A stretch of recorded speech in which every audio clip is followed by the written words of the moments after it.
In 2015, Xi Jinping took a detour. Not on the map. Not in the press. No red carpet. No cameras. No record. He gave blood. In a lab that doesn't exist, under a name that isn't his. What were they testing? And why did laws change right after? This isn't about health. It's about what happens when a leader fears his body could be used against him. The test that wasn't in his records. In early 2015, Xi Jinping made an unannounced detour on his way back from an official visit to Sichuan. Instead of returning directly to Beijing, his private jet redirected to a remote landing strip outside Nanjing. There was no press, no entourage, no motorcade, just a single black car waiting. According to leaked air traffic logs, the stop lasted 2 hours and 43 minutes. What happened during that time was never reported. But 2 weeks later, a low-profile research facility known as the Jiangnan Molecular Diagnostic Institute updated its security protocols. A full internal sweep, new clearance levels, biohazard controls, and a total purge of visitor logs between March 14th and 17th. Those days match Xi's invisible window. But here's the thing, Jiangnan isn't a hospital. It's not even listed under China's Ministry of Health. It operates under a shadow wing of the Chinese Academy of Military Medical Sciences, known for biosurveillance, immunogenetic profiling, and a specific project codenamed Silk Guardian. Silk Guardian was designed to test biological traceability, not of viruses or pathogens, but of decision-makers, to model behavior, risk, and ideological drift based on blood chemistry, hormone flux, and even neural biofeedback. In simpler terms, a way to predict how a leader might react under pressure. What emotions drive them? What fears live in their bloodstream? Xi's stop at the institute was never officially documented, but a former technician, who later defected, claimed one thing. We had a VVIP. The sample was kept under triple lock. All access was anonymized. But I saw the identifier code. It started with XJP. He said the test wasn't about illness. It was about control. The technician disappeared 3 months later. And around that same time, China passed new laws regarding genetic information sovereignty. Suddenly, every foreign genomics company operating in China had to shut down local servers. Export of any bio sample, even anonymized, was banned. She never spoke publicly about the changes. But at a closed session of the Standing Committee, he allegedly said, "What cannot be read, cannot be weaponized." The implication was chilling. He believed his biology could be used against him. But what exactly had that test revealed? And why did it need to be erased? The code they couldn't cross-reference. The technician who leaked the XJP sample ID had never seen the full results. But he remembered something unusual about the file. It wasn't labeled like other medical profiles. No mention of blood type, no immune markers, no RNA code chains. Instead, the data was structured like a probability matrix. Lines like, risk coefficient under rapid political transition, 0.73. Susceptibility to mimetic destabilization, low. Endocrine irregularity during trust compromise, flagged. This wasn't medicine. It was modeling. The technician tried to cross-reference it with other high-profile samples in the database. But the system rejected every query. Why? Because the file wasn't part of the system. It had been air-gapped, manually imported, temporarily decrypted, and then re-encrypted under a protocol labeled Zeta 6 containment. Later, a former advisor in the Ministry of Public Security admitted that Zeta 6 was a classification reserved only for documents that directly impact leader viability perception. In other words, if the public ever saw it, or worse, if rival factions within the party saw it, it could destabilize the power narrative. Meanwhile, inside Zhongnanhai, rumors began to circulate. Why had she skipped 2 consecutive morning briefings? Why was there an uncharacteristic delay in his annual policy speech?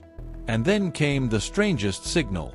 In May 2015, a memo was circulated internally instructing all Politburo members to refrain from submitting personal health data to any cloud-based infrastructure. The stated reason? Digital hygiene. But the phrasing raised eyebrows. One official later leaked a phrase from the memo. Bodily transparency invites ideological manipulation. She had begun to see biology as a vulnerability, not just to illness, but to interpretation. And while the public never saw any of this, a silent shift was underway. State media reduced personal profiles of Xi to generic phrases. Old medical footage disappeared from online archives. Even public appearances were reframed to highlight vitality, not humanity. The message was clear. He wasn't to be seen as a man with blood, but as an idea immune to it. The surgeon who wasn't a surgeon. He was officially listed as a nutritional biologist. No political ties. No publications. No photos. But insiders knew him as Dr. Yao, and whispered that he wasn't hired for nutrition. He was hired for what he could erase. Dr. Yao had worked in Hong Kong during the early 2000s under a British-Chinese tech grant involving predictive health analytics. His specialty, neural endocrinology and its relationship to cognitive risk modeling. In short, he could tell what someone feared, just by looking at their blood. In 2015, shortly after Xi's mysterious stop in Nanjing, Dr. Yao was relocated to Beijing. Not to a hospital, not to a lab, but to a floor in Zongnanhai known as Unit 21B. This floor didn't exist on any map, but it had its own ventilation, its own power, and its own firewall. What happened inside 21B?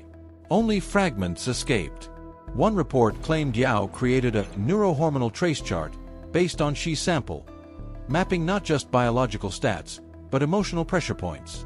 Another claimed he presented a risk diagram titled, Triggers of Behavioral Divergence Under High-Stakes Conditions. The conclusion? She was physiologically resistant to ideological influence, but not to memory triggers. Certain smells, certain vocal tones, even specific linguistic rhythms, could evoke emotional responses strong enough to override his rational processing. To a politician, that's dangerous. To a head of state, it's lethal. She allegedly demanded a full reclassification of his own biometric data. All voice training files, interview archives, and televised speeches were audited. And then, oddly, Dr. Yao vanished from official records. His university scrubbed his name. His housing lease was transferred. His wife filed a missing person report. The case was closed 2 days later, with no explanation. But one last piece surfaced. An encrypted document shared with an American security analyst. The file's name? Red Pulse, Series Xi. Inside, a partial scan of a report detailing how to mute physiological response through constructed repetition. Rewriting triggers. Erasing cognitive tethers. In short, a self-immunization strategy. It wasn't just about control anymore. It was about becoming unreadable, even to oneself. The regulation that was never voted on. In late 2015, a single paragraph appeared in an internal directive distributed to China's National Health Commission.